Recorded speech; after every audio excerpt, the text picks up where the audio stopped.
In the previous episode, Hu Qian Shou sought Huang Yaoshi's help to cure his paralysis, while secretly plotting revenge for his son's death. Ouyang Feng battled humiliation, accusations of murder, and an unexpected confession from Tan Min. Meanwhile, Tan Min was kidnapped by the Chai family and managed to trick her captors into stopping by her elder, Fu Roqing. On the way, Ouyang Feng was confronted by Tan Min's men, who mistook him for a murderer, and a fight ensued. Now, let's continue the story in the 6th episode of Eastern Heretic and Western Venom.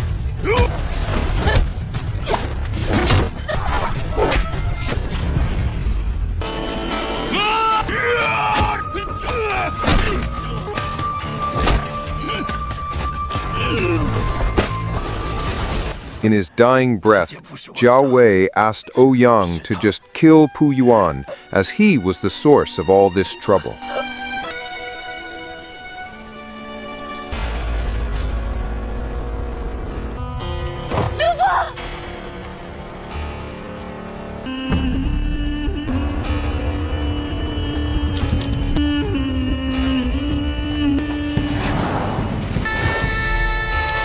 Meanwhile, Fu Roqing tries to free Tan Men from Tai Mu and Qi Qing.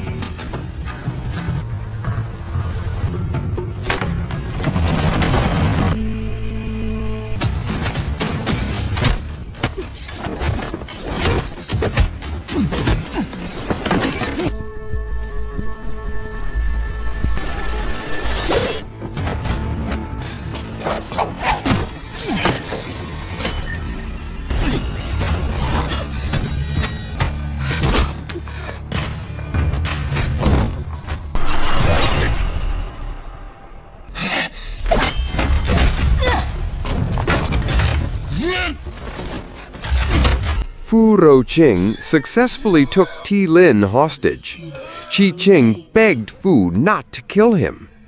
Fu questioned the reason for kidnapping Tan Min, even though the Chai family and Zi Jin Hall had lived peacefully side by side for over a decade. This revealed a master plan. The Chai family intended to use Dan Min as a bargaining chip, luring all the forces of the 5 trades and 8 crafts of Zi Jin Hall to Yun Shui Manor. There, they would be slaughtered one by one and eliminate Ten Sing Bien, the main leader of Zi Jin Hall. Fu Roqing then asked why Qi Qing didn't kill him when the opportunity arose. Qi Qing explained that he didn't kill Fu at the time because, in addition to the Chai family, there was another party interfering. Hu Qian Shou, the leader of the Salt Gang. The Chai family had indeed ordered Tan Min brought to Yun Shui Manor, but the Salt Gang had its own interests. They wanted the 2 major factions, Zi Jin Hall and the Chai family, to destroy each other. This way, the Salt Gang could rise to become the greatest power in the martial arts world. Upon hearing this confession, Ti Lin felt betrayed. He rebuked Ti Qing, questioning his loyalty to the Chai family. However, Ti Qing could only admit that after revealing all these secrets, he could no longer face Chai family.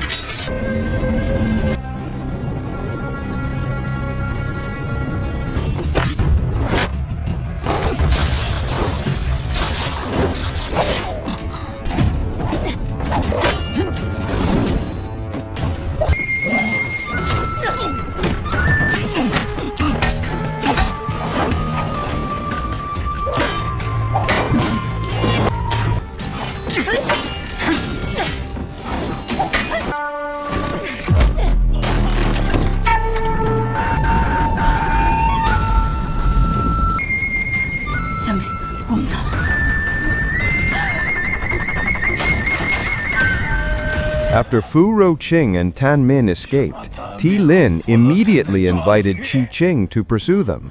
However, Qi Qing, having already revealed his betrayal, immediately killed Ti Lin.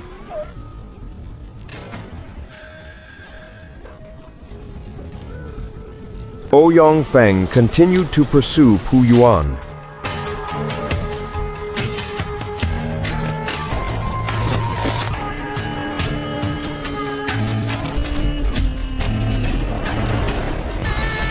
Pu Yuan, who wanted to hide, encountered Yu Tian, who immediately held him at sword point. Pu Yuan continued to explain that he hadn't killed Pan Ji. While Yu Tian was off guard, Pu Yan attacked him. Yu Tian finally realized that Pu Yan was indeed a traitor. Just as Yu Tian was cornered and nearly killed, Ouyang Feng appeared and immediately attacked Pu Yan. However, a group of soldiers appeared, allowing Pu Yan to escape again.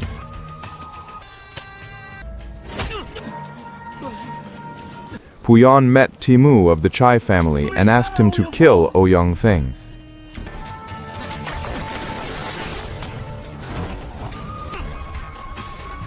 Following Shi Qi's instructions, Huang Yaoshi finally arrived at the Salt Gang's resting place in Pengzhe County. Chief Hu welcomed him warmly and promised to bring him a clean pair of replacement shoes. He invited Huang in to meet Feng Heng. Huang Yaoshi and Feng Heng were in a rest area provided by the Salt Gang. They sat together and Huang felt uncomfortable because his shoes were dirty, but Feng Heng was determined to wash them. Feng Heng served warm food and newer Hong wine, which she had carefully prepared. She explained the special way to warm the wine, a process she had used for his father in the past. Huang was very impressed by Feng Heng's skill. Huang realized that Feng Heng was always attentive and meticulous, even in small details. This shared experience reminded him of the first time they met, when Feng Heng had fallen off a cliff and Huang had helped straighten Feng Heng's bones. From then on, the seeds of a close relationship had begun to grow between them. The quiet atmosphere was then disturbed. Suddenly, the arrival of Chai Qiong shattered the tranquility. This influential figure from the Chai family had come with a clear intention. He was seeking Huang Yaoshi to fight. The tension was immediately palpable. Feng Heng, who was washing Huang Yaoshi's shoes, tried to remain calm, while Huang Yaoshi, with his cold demeanor, ignored Chai Qiong's arrival. Chai Qiong, ignored by Huang, took his shoes to prevent Huang from escaping and continued to challenge him to a fight. Chai Qiong promised Huang Yaoshi he could ask Chai to do anything as long as he was willing to fight. Huang eventually agreed, and Chai Qiong returned his shoes. However, Huang, reluctant to engage in physical combat, offered Chai another form of duel, a test of inner strength through music. Playing a tune on his flute, he declared that if Chai Qiong could withstand the onslaught of inner strength channeled through the music, he would concede defeat. To ordinary people, the music was merely beautiful, but to a martial arts expert like Chai Qiong, each note carried a powerful wave of pressure. Elsewhere, Ouyang Feng's battle with Timu was heating up. With confidence, Ouyang launched an attack, but Timu's immense strength deflected it. Ouyang's body was sent flying, and he fell rolling onto the muddy ground. At that moment, the sound of a flute suddenly rang out. Timu, despite his strong inner strength, began to feel the impact, his body trembling violently. It turned out that Huang Yaoshi had already begun his musical duel with Chai Qiong. The flute rhythm of his blue sea tide-rising melody carried a powerful force, resembling a relentless crashing of huge waves. The sound rippled through the surroundings, causing the water and objects around him to vibrate. Chief Hu and Feng Heng, who lacked inner strength, enjoyed the music leisurely. To them, the music sounded beautiful, full of gentle nuances. However, to Chai Qiong and Mu, who possessed powerful inner strength, the vibrations caused intense turmoil in their bodies, disrupting their qi flow. In the midst of this critical situation, as Ouyang Feng was cornered and nearly killed by Mu, three figures appeared to help. Fu Ro King came with Tan Min and Yu Tian. They immediately moved quickly to save Ouyang Feng.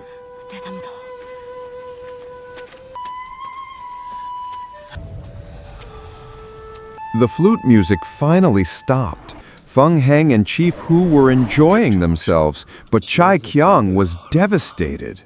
Feng Heng then showed a small amount of concern.